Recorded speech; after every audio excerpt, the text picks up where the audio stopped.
Thank you, Steve. Yes, game 2 ready to go here between OG and Tundra. As there's some similarities in the drafts, but with some twists towards the end. Of course, Tundra bringing out the 9 mid Clockwerk. It's going to be very, very fun to see.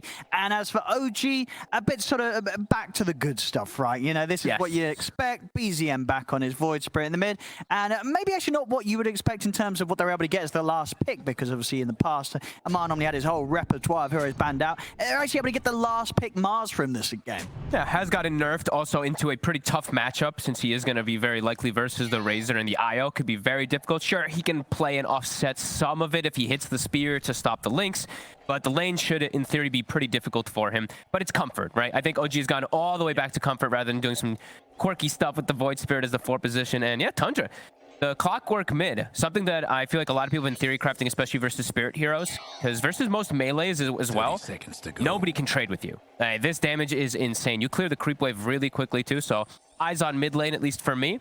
The last pick also with the Mars, I feel like they wanted to have a solution to the Lycan. I think last game just started to get out of control because 33 could do whatever the hell he really pleased. Like, he didn't have this like one hero where it's like, oh my god, I'm really scared actually as Lycan. So now there's the Mars. You know, he drops the ult down, Lycan's gonna be trapped inside of it for everything else to hit him. So I think that's the solution that OG was trying to stop, this constant aggression that 33 places with his micro heroes. Yeah, and I think overall as well, as the panel says, you know, when you consider how well Saxa was playing last game, now he's on a Rubik and these sort of conditions, it's a dream. The heroes that he's up against, he's got the potential to have quite a showstopper here. Yeah. And of course, we're going to point out, they did it. I didn't point it out last game, but I'm going to point out this one because it's something that Tundra does now every game. The headdresses, right? Double support headdresses. They're doing that instead of buying the extra. Right? Yeah, instead of buying the extra regen, that's just what they're doing every single time. Sure, one of them was the IO still, so it's that one always makes sense. But even on the Rubiks, they're always doing it. So while you look at the side of OG, yeah, it's all about the branches still. Yeah, again, they're gonna have good means to do it here, especially if 33 takes some points. The Feral Impulse, that the headdress aura, he's good in that lane, and top the aura and having an IO. I've got that good sustain that doesn't require them to go through and burn a lot of consumables. So at least there's not as many as you maybe expect OG's going to have to need to in these lanes. Yeah. Like I said, I'm gonna just be staring at the mid lane because I think it's just such a funny matchup. That's something that you would. It's like a throwback to literally when we were playing back in the day, in like 2013. People used to. S4 was actually a player who theory crafted a Clockwerk mid versus a lot of like these TAs and stuff, which was just unknown. So it's really cool to see it kind of trickling back with one of these little buffs. I say little, pretty significant buff at least for core Clockwerk. And we see bottom. They actually get the cut. They get the creep cut pulled behind the tower. So a whole wave is going to be denied on actually both sides. So both sides doing a good job of meeting each other in a way to be able to deny those waves off. Saxa will be able to at least soak some of this, so it doesn't lose that entire wave. I mean, out of these two duos on this bottom lane, is there a side that would actually kind of prefer for the waves to meet so they can fight? You know, who's stronger in the 2v2 when the creeps meet? It's usually going to be with the Monkey King versus that melee versus the Lycan. That's why they went for it this time. I think that was the other thing on top too. It's like the Weaver, it looked in theory like such a good Weaver game, but they couldn't actually stop 33. So now Monkey King is that extra element to be able to stop him. Did we see that? Big battery assault damage, immediately clearing the creep waves. Yeah, easy CS with that one, don't you? With that double damage to creeps, you just head back and all the creeps end up going your way. Yeah. So, I mean, they're manipulating creeps a lot, bottom. That's why, like, Tundra is the one who is trying to manipulate. They don't want it to just be met in this normal kind of lane matchup. So they're just trying to keep moving things around a lot.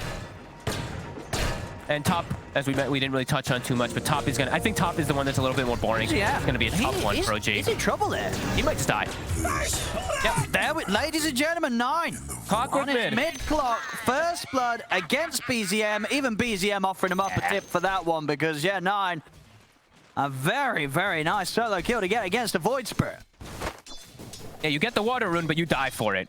I don't know if the BZM was actually even able to use his water rune. Able to maybe potentially heal him up to go. Oh, but did he have it in the bottle? Did. Denied. He could have maybe lived then, couldn't he? That's what I thought too, but I guess... maybe get the replay on that. I think he got pushed. I think the cog push killed him and didn't let him use it, right? In anticipation of that cog damage, you could have got it off before, but... A little bit of a mistake. Unfortunately for BZM, cost him his life. And BZM also now getting caught under the tower. This time he's got the point of dissimulate. He didn't have it earlier, but he does now. He's hit the 4. Over-leveled Clockwerk is one of the scariest things in Dota, though. If you get level 6 early, everyone is free food for you in the entire game. Yep. That's why we used to see this picked a very long time ago in the past. And 9 is getting aggressive again. He knows Dissimulate's on cooldown, right? How long? It's back up. Okay, it's back up now. Oh, BZM lands back inside. Okay, I mean, he wants to fight back. Remnant's not going to catch, though. Didn't quite get the angle. That could have potentially got him a kill if he does connect that one there. So slightly off the mark. Rune's going to be spawning. That should help.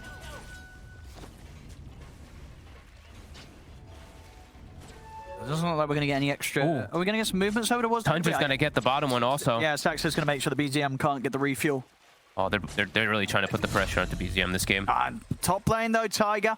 Okay. Fine snaking. Let's just get him there with actually just with the Malphus and the Eidolons. I think a Rebuke also to slow. Maybe the Rebuke actually stopped the tether. I didn't get to see up top because it was on cooldown as well.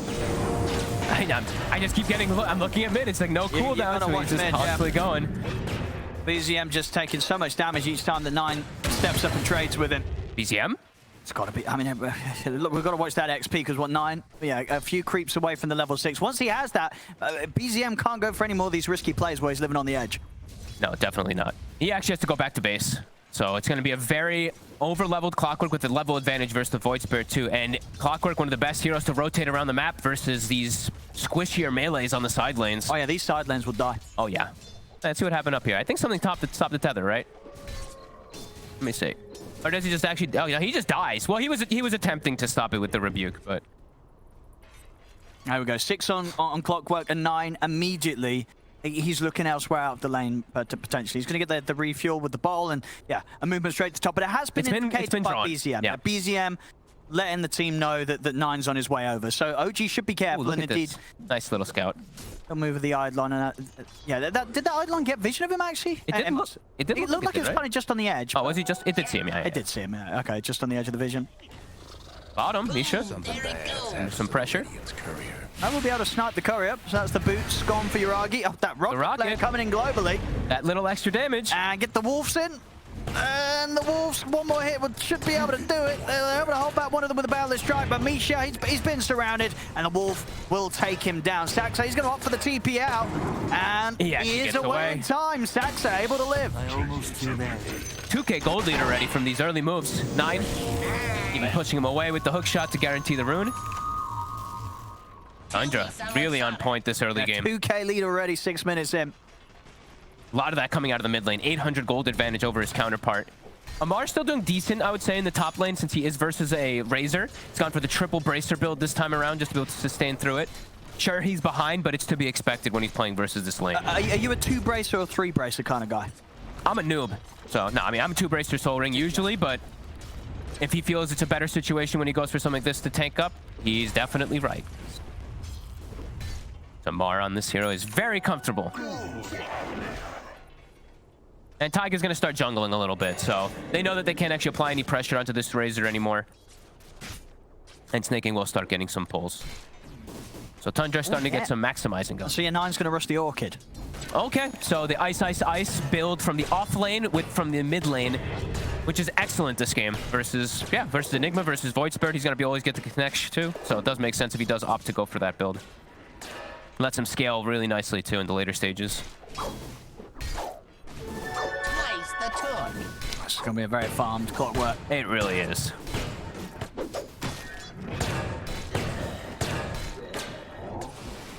That hook shot up. And have to be careful on the side lanes, OG. Yep. They get too close to a tower, 9's going to be TPing in and ready to fight. And really important to point out that the Lycan is ahead of the Monkey King. Like, usually that's the reason that they went for this Monkey King Jakiro was actually to be able to apply some pressure and slow 33 down. 33 actually gets his Helmodometer faster than average somehow. I mean, as you said, it's one of those games, one of those lanes that, you know, if you want to look at how it's done, just look back at the replay of how they laned this and how they manipulated the creeps, because they set it up in a way, indeed, that OG just wasn't able to use that strength against them. Absolutely. And now Sox is feeling free to roam around the lanes because 33 probably tells him I can just start doing exactly this with my creeps. So you can just keep helping mid, keep securing 9 these runes. 9's on his way. Well, he's hovering around towards top. Of course, this has all been seen by the ward, so OG very well aware of where 9 may be looking towards going. And OG's still getting good farm out of least out of the lanes. Gonna try and take down 33. He's going to be able to get the ult off, and with that off, there's nothing else to control him, so he's fine. He actually took control of a melee creep right before the Centaur died, so they got no gold. And he just turns and takes down Misha. He's just able to get back in, get the kill. Shiragi's got to be careful because there is a hook shot available. The tree cut. And they saw him. The wolf in position there in the trees, 33, and the micro spotting out Yuragi, jumping across the tree line. He's going to try for the TP out, but they're able to clean out an angle for 9 to get him with the hook shot, put a stop to the escape. That's going to be Yuragi going down. Damn it. I mean, 33 is just always a spectacle to watch on his micro heroes. Like, literally, they're going to kill the Centaur creep. He dominates a melee creep next to it, so they don't even get gold for committing to kill this helmet dominated creep. And he turns and gets a double kill. Potentially now going to get pressure on tower. They use the illusions to get some damage onto it. 3K lead. Razor free farm.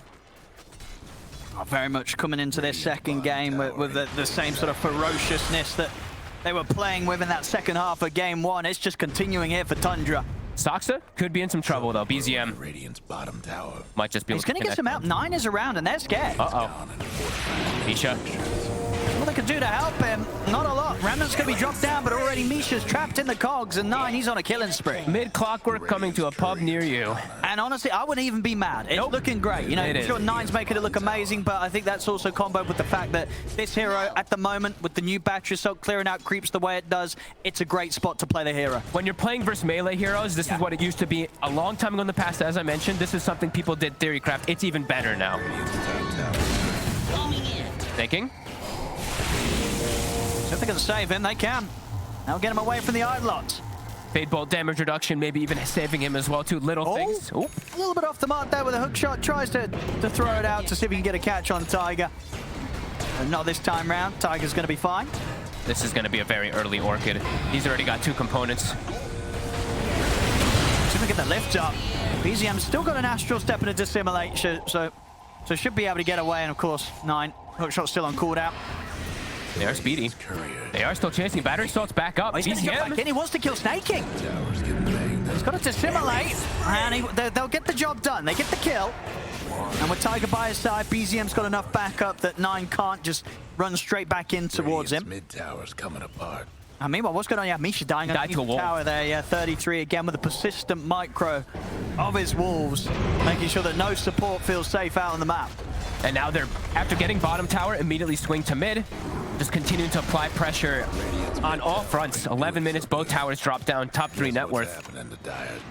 Now Skeeter, he goes bottom since top feels a little bit unsafe, and he's going to be able to continue farming his very early BKB timing. I mean, that's the thing, right? You know, last game we saw Skeeter very much having to make a recovery. This time round, he's not going to have to do that because he's had such a solid start. 3 cores from Tundra at the top of the net worth, and by a considerable amount. You know, everybody about 1k gold each above their counterpart just 11 minutes in. And they've gotten 9 of the bounty runes, just controlling the map perfectly. So that's why you see the gold lead being that far ahead already.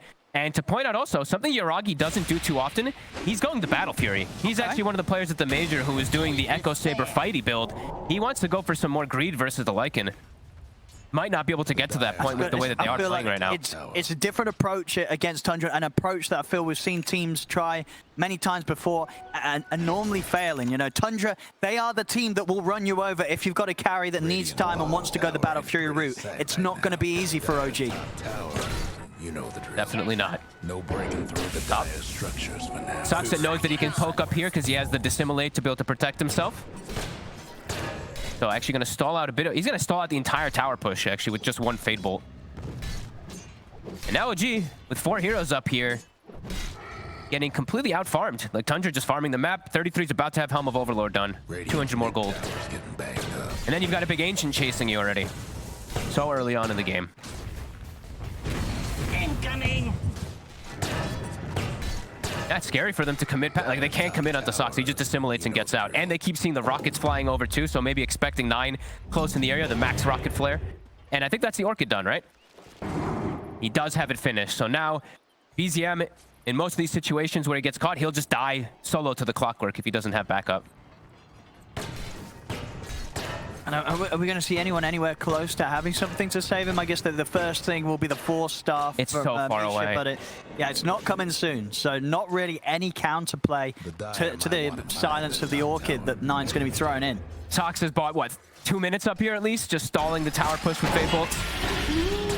And now mid. Reload. And here we go with the Orchid. They didn't even need it. Skeeter comes in for the last hit. See if they can get anything more here. Tether to the side. Snake King's actually going to get out alive. Oh, boy. Very nice Orchid reveal there from 9. As just goes to show the game ain't going to be easy now with this Orchid clock in play. No, not at all, not for BZM. And BZM actually expects there to be a ward in the area. He tells his supports, they put down 2 sentries. There's no ward. This was, I think, just a rocket flare to scout over and catches him. 6K lead. Tundra, not slowing down at all. BKB's done. Arcane Rune for 9. Oh, boy. It feels like they need a Mar to get...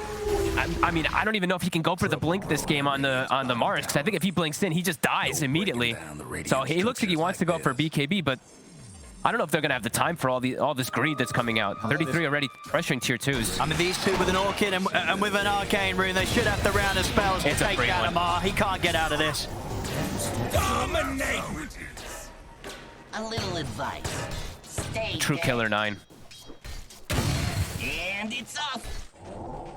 We'll see him going for the BKB now. We'll see if he commits for that. I feel like, you know, with the way things are going and the way he's playing, he may even get away with not going for the BKB next. So I think he should. Temptation's there for 9. But I think it's the same. Because they could just throw everything onto him. If he does get caught in something like a Mars ult and he gets a Jakiro and all the spells, I think this is the... I guess they do have catch, yeah. Yeah, this is the right call. This is the safe, professional call. As Glyph is still on cooldown, so 9, he ports bottom. They know this tower's low. They want to emphasize on going for it. Hookshot and an Orchid will kill BZM. It really will. So if BZM gets caught, he's definitely dead. So we'll see how carefully he plays it. Hiding in the trees for now. Shows himself for 1 second. As soon as he shows 9, immediate Orchid. They're in on top of him. They keep him locked down. He's gone. Such good... I mean, it really is such good game understanding right now from Tundra. They know this tower's low. They want to go for it. They know that somebody's going to try to defend it, and it's the best hero that they can get. They're trying to get something in the mid lane here, Amar and Tiger. And with the BKB pop from Skeeter, he's just ready to run down Amar. As Amar's gone, Tiger too. Also very likely to be dead here. It's a 10k lead, 15 minutes in, 11-2. They're going to get high ground knocked on, it feels like. If Tundra keep this up and take a Rex or something, this may be one of those games where we could see an early GG. It's starting to feel a little bit like that, it's got to be honest. I think this Rex might actually just go down here.